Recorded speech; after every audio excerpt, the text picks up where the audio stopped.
ఆకాశంలో క్షిపణులు హోరెత్తాయి. Kyiv గగనతలం దద్దరిల్లింది. Russia Ukraine యుద్ధంలో సరికొత్త వినాశన పర్వానికి తలుపులు తెరుచుకున్నాయి. నిన్నటి వరకు ఒకరినొకరు సరిహద్దుల్లో దాడులకు దిగుతున్న ఈ రెండు దేశాలు ఇప్పుడు ఏకంగా శత్రు దేశాల గుండెల్లోకి చొచ్చుకెళ్లి దాడులు చేసుకుంటున్నాయి. ఒకవైపు యుక్రెయిన్ రాజధాని కీవ్పై 750కి పైగా డ్రోన్లు, బాలిస్టిక్ క్షిపణులతో రష్యా నిప్పుల వర్షం కురిపించింది.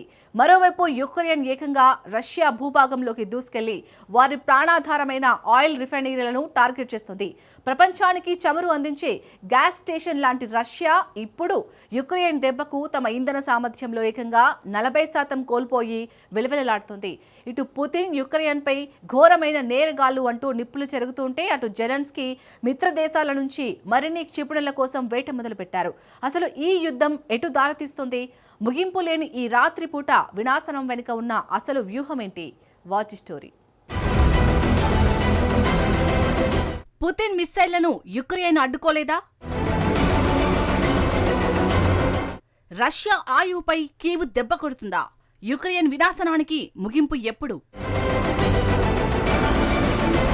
యుద్ధం ప్రారంభమైన నాటి నుండి ఎన్నడూ లేని విధంగా యుక్రెయిన్పై రష్యా అత్యంత భారీ స్థాయిలో రాత్రికి రాత్రే వైమానిక దాడులకు తెగబడింది.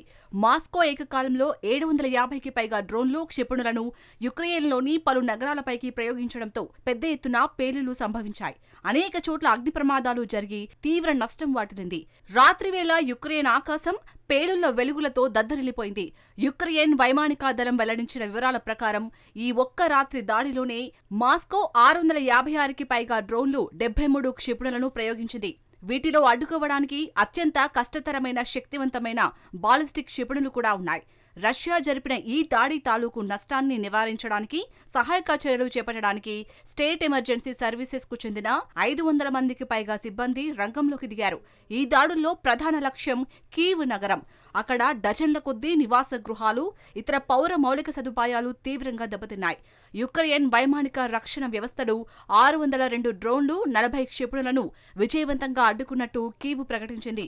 శత్రువుల అన్ని ప్రయోగాలను అడ్డుకోవడం సాధ్యపడలేదు. డజన్ల కొద్దీ డ్రోన్లు, క్షిపణులు రక్షణ వలయాన్ని ఛేదించుకొని వెళ్లి పలు ప్రాంతాల్లోని లక్ష్యాలను తాకాయి.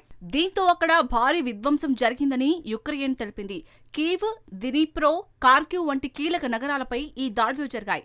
ఇప్పటివరకు అందిన అధికారిక సమాచారం ప్రకారం కనీసం 15 మంది ప్రాణాలు కోల్పోగా 100 మందికి పైగా గాయపడ్డారు. మృతుల సంఖ్య ఇంకా పెరిగే అవకాశం ఉందనే ఆందోళనలు వ్యక్తమవుతున్నాయి. ఇక రెస్క్యూ టీంలు శిథిలాలను తొలగిస్తూ సహాయక చర్యలను ముమ్మరం చేశాయి. రాత్రి నుంచి తెల్లవారుజాము వరకు పేలుళ్ల శబ్దాలు మారుమోగుతూనే ఉన్నాయి. యుక్రెయిన్ ప్రజలు ఉదయాన్నే నిద్రలేచేసరికి కళ్ల ముందు వినాశన దృశ్యాలే దర్శనమిచ్చాయి. రష్యా దాడుల్లో రాజధాని కీవ్ నగరంలో ఆకాశాన్ని తాకుతూ దట్టమైన పొగలు కమ్ముకున్నాయి. అనేక భవనాలు శిథిలాల కుప్పగా మారాయి. కూల్చివేసిన డ్రోన్ ముక్కలు పడటం వల్లే అక్కడ మంటలు చెలరేగినట్లు భావిస్తున్నారు. ఆ మంటలు వేగంగా పక్కనే ఉన్న భవనాలకు వ్యాపించడంతో అగ్నిమాపక సిబ్బంది అత్యంత వేగంగా సంఘటనా స్థలానికి చేరుకుని మంటలను అదుపు చేయడానికి శ్రమించారు. అయితే బాలిస్టిక్ క్షిపణి దాడి జరుగుతున్న సమయంలో కీవ్ వైమానిక రక్షణ వ్యవస్థలు అంత చురుగ్గా పనిచేయలేదని నివేదికలు సూచిస్తున్నాయి. అధునాతన ఆయుధాలను ఎదుర్కోవడంలో యుక్రెయిన్ ఎయిర్ డిఫెన్స్ వ్యవస్థల సామర్థ్యంపై సరికొత్త ఆందోళనలు రేకెత్తించింది. సాధారణంగా డ్రోన్లను సులభంగానే అడ్డుకుంటున్నప్పటికీ బాలిస్టిక్ క్షిపణులు మాత్రం యుక్రెయిన్కు పెద్ద సవాల్గా మారుతున్నాయి. ఆ సవాలు తాలూకు ప్రభావం రాజధాని నగరమంతటా స్పష్టంగా కనిపించింది.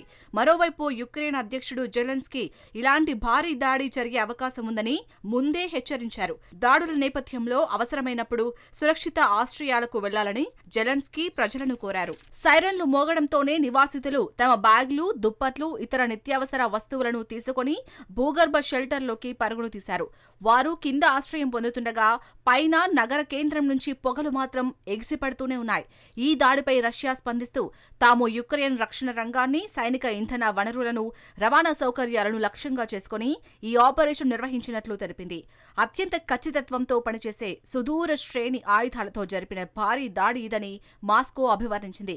రష్యన్ మీడియా కథనాల ప్రకారం వైమానిక, సముద్ర మార్గాల్లో నుంచి ప్రయోగించిన డ్రోన్లతో పాటు హైపర్సోనిక్, ఏరో బాలిస్టిక్ క్షిపణులను కూడా ఈ దాడిలో ఉపయోగించారు. కీవ్ ప్రభుత్వం పాల్పడుతున్న తీవ్రవాద చర్యలకు ప్రతీకారంగానే తాము ఈ దాడులు చేసినట్లు రష్యా స్పష్టం చేసింది.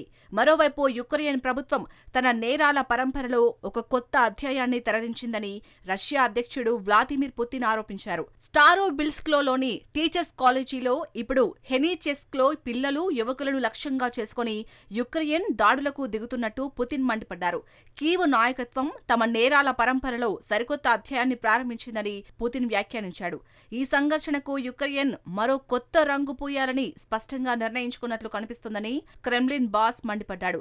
తాజా దాడుల తరుణంలోనే యుక్రెయిన్ సైతం రష్యా భూభాగంలోకి చొచ్చుకు వెళ్లి వ్యూహాత్మక దాడులను విస్తృతం చేస్తోంది. తాజా నివేదికల ప్రకారం ఈ ఏడాది జనవరి నుంచి మే మధ్యకాలంలో యుక్రెయిన్ దళాలు 15 రష్యన్ చమురు శుద్ధి కర్మాగారాలను లక్ష్యంగా చేసుకున్నాయి.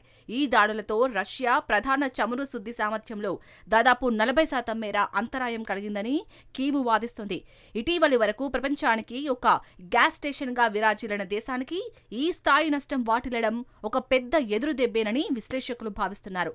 మే నాటికి రష్యా ప్రాథమిక చమురు శుద్ధి సామర్థ్యంలో దాదాపు 40% నిలిచిపోతోంది. దీని ప్రభావంతో రష్యా ఇప్పటికే తన భూభాగం నుంచి ఏవియేషన్ ఇంధనం, గ్యాసోలిన్ ఎగుమతులపై నిషేధం విధించింది. అలాగే డీజిల్ ఎగుమతులపై కూడా నిషేధాన్ని పరిశీలిస్తోంది.